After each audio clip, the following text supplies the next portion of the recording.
L'expulsion ou la prison. C'est le choix auquel sont confrontés les 38 000 demandeurs d'asile entrés illégalement en Israël. Érythréens ou Soudanais, ils dénoncent la décision du gouvernement et se disent en danger s'ils retournent en Afrique. Leur sort divise profondément la société israélienne.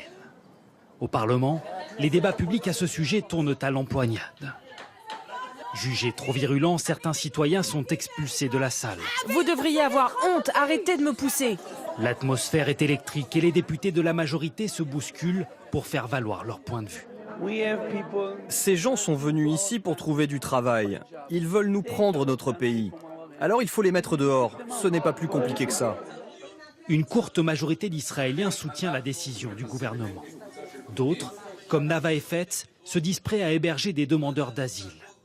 Une façon, dit-elle, d'honorer les justes, ces femmes et ces hommes qui, durant la Shoah, cachèrent des Juifs dans leur maison.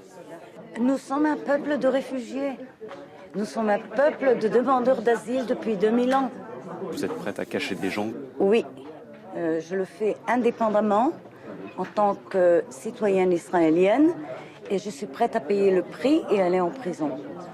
Les autorités n'envisageraient pas de renvoyer les demandeurs d'asile vers l'Érythrée ou le Soudan, jugés dangereux.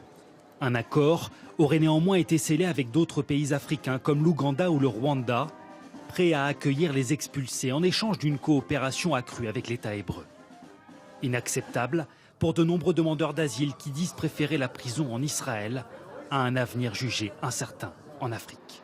Le gouvernement israélien a d'ores et déjà commencé à distribuer les ordres d'expulsion. Mais derrière cette fermeté affichée, il lui faudra dans certains cas négocier une solution. Les prisons israéliennes n'ayant de toute façon pas la capacité d'accueillir des milliers de nouveaux détenus.